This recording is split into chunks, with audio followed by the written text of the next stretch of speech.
Hello दोस्तों, mini stories episode 2 the plague of Athens में आपका स्वागत है। आज हम एक ऐसी महामारी की बात करेंगे जिसने करीब 430 बीसी में एथेंस शहर पे एक भयानक और जानलेवा वार किया था। अब जो लोग ये पॉडकास्ट सीरीज पहले से सुनते आए हैं वो जानते होंगे कि 431 बीसी में एथेंस और स्पार्टा के बीच पेलोपोनेशियन वॉर शुरू हो चुकी थी। एथेंस में महामारी का प्रकोप इतना घातक था कि उनकी हालत देखकर स्पार्टा ने उस साल उन पर हमला ही नहीं किया, इस डर से कि कहीं उन्हें यह बीमारी न लग जाए। एथेंस ने पेलोपोनेशियन वॉर के शुरुआती सालों में एक रक्षात्मक रणनीति अपनाने का फैसला किया था। इसके तहत उन्होंने अपने शहर और बंदरगाह के आसपास दीवारें बना ली थी और सभी नागरिकों को एथेंस शहर के अंदर आ जाने का आदेश दे दिया था। जल्द ही एथेंस शहर कचाकच लोगों से भर चुका था। साफ सफाई पर किसी का ध्यान नहीं था और जैसे मैं बीमारियों से संबंधित हर एपिसोड में कहता हूँ, भीड़ भड़ाका और गंदगी संक्रामक बीमारियों के फैलने के लिए बिल्कुल उचित स्थिति पैदा करती हैं। एथेंस में भी यही हुआ। प्राचीन इतिहासकार थ्यूसिडिडीज, जिसने पेलोपोनेशियन वॉर की बाकी कहानी लिखी है, कहता है कि बीमारी अफ्रीका में इथियोपिया के इलाके में पहली बार दिखाई दी थी। जल्द ही ये उत्तरी अफ्रीका में इजिप्ट और लीबिया से होकर लगभग पूरे मेडिटेरेनियन सी के क्षेत्र में फैल गई। एथेंस शहर में इस बीमारी ने उनकी बंदरगाह पायरेयस द्वारा प्रवेश किया। शहर के अंदर घुसते ही इस महामारी ने चारों ओर तबाही फैलाना शुरू कर दिया। एथेंस शहर में इस समय इतनी भीड़ थी कि इस बीमारी से बच पाना बहुत ही मुश्किल था। माना जाता है कि एथेंस शहर की करीब 1/4 जनसंख्या इसका शिकार हो गई। अनुमान लगाया गया है कि एथेंस शहर में करीब 75,000 से 1 लाख लोगों की मृत्यु हो गई। मरने वालों की सूची में एक महत्वपूर्ण नाम था पेरिक्लीस का, जो उस समय एथेंस का सबसे प्रभावशाली नेता हुआ करता था। उसकी मौत एथेंस के लिए निश्चित रूप से हानिकारक साबित होने वाली थी। थ्यूसिडिडीज खुद भी इस बीमारी का शिकार हुआ था, पर उसकी किस्मत अच्छी थी और वो बच गया। वो अपनी लिखाई में हमें इस महामारी के भयानक लक्षणों के बारे में बताता है। वो कहता है कि शुरुआत में पीड़ितों को अक्सर बुखार हो जाता था, उनकी आंखें लाल होने लगती थी और उनमें जलन होने लगती थी। पीड़ितों का गला बुरी तरह से खराब होने लगता था और साथ ही उनके मुंह और गले से एक बदबू उत्पन्न होने लगती थी। ज़बरदस्त खांसी, जुकाम, छींकों के साथ साथ पीड़ितों की आवाज़ फटने लगती थी। उन्हें उल्टियां और कन्वल्जन्स भी होने लगते थे। फिर शरीर पर फोड़े और दाने होने लगते थे और हालांकि शरीर छूने पर इतना गर्म नहीं लगता था, पर पीड़ितों को शरीर के अंदर बहुत ज़्यादा गर्मी महसूस होने लगती थी। थ्यूसिडिडीज ये भी कहता है कि अक्सर पीड़ितों को इतनी ज़्यादा प्यास लगने लगती थी कि वो चाहे जितना मर्जी पानी पी लें, प्यास बुझती ही नहीं थी।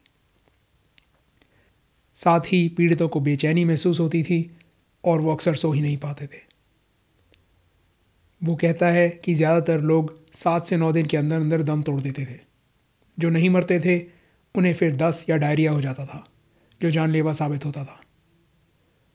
और जो लोग इतना सब झेलने के बाद भी जीवित बच जाते थे, उनमें से कईयों के अंग, खास करके हाथों और पैरों की उंगलियां या तो खराब हो जाते थे या पूरी तरह से गल जाते थे।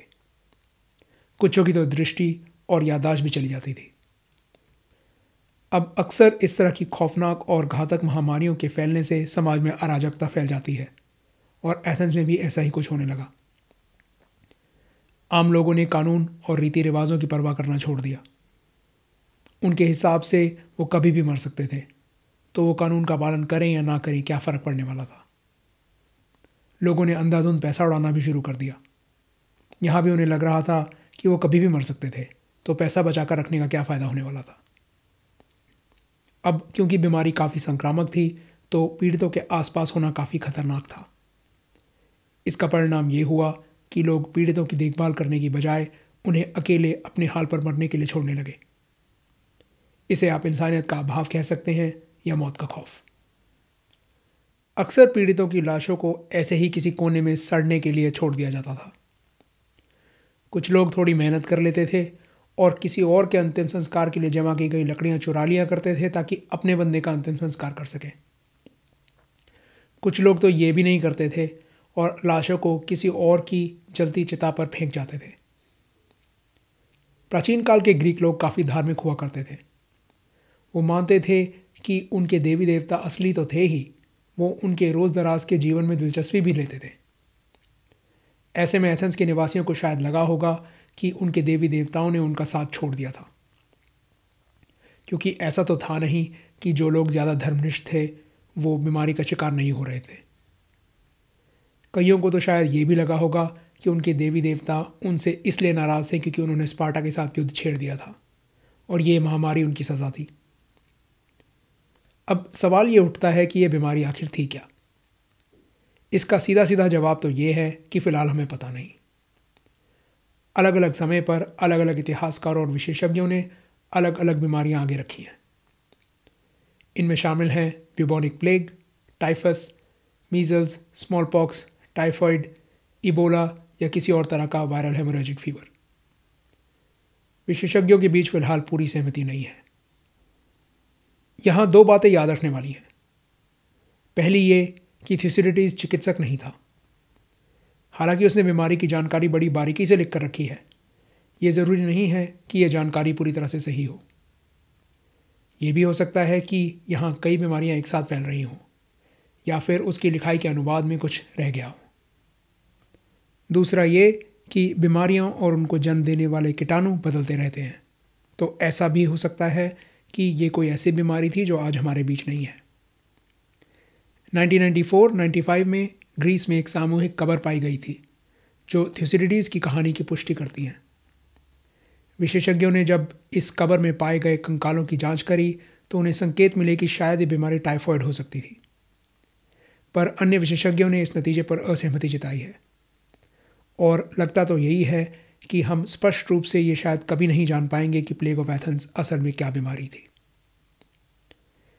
इसमें कोई शक नहीं है कि इस महामारी ने एथेंस को पूरी तरह से हिलाकर रख दिया था।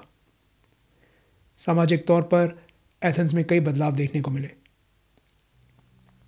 कई अमीर एथेनियंस के मर जाने से उनकी संपत्ति उनके गरीब रिश्तेदारों के हाथों में चली गई, जिसके कारण उन्हें समाज में आगे बढ़ने का मौका मिला। एथेंस में रहने वाले विदेशियों के साथ पहले ही कुछ खास अच्छा व्यवहार नहीं होता था और महामारी के चलते उनकी स्थिति और भी खराब हो गई। सेना के दृष्टिकोण से देखा जाए तो पेलोपोनेशियन वॉर की शुरुआत में ही उन्होंने बड़ी मात्रा में सैनिक खो दिए थे। अगर सैन्य बल में अचानक इतनी भारी कमी ना आई होती तो शायद एथेनियंस मैदान में पेलोपोनेशियन लीग को बेहतर टक्कर दे पाते। और अगर राजनीतिक रूप से देखा जाए तो इस महामारी के कारण उन्होंने अपने सबसे प्रभावशाली नेता पेरिक्लीस को खो दिया था। वही पेरिक्लीस जिसके काबिल मार्गदर्शन से पिछले कुछ दशकों में एथेंस ग्रीक समाज की महाशक्ति बन पाया था। क्या पता कि अगर पेरिक्लीस जिंदा रहा होता तो शायद एथेनियंस वो सारी बेवकूफ़ियाँ ना करते जो उन्होंने पेलोपोनेशियन वॉर के दौरान की।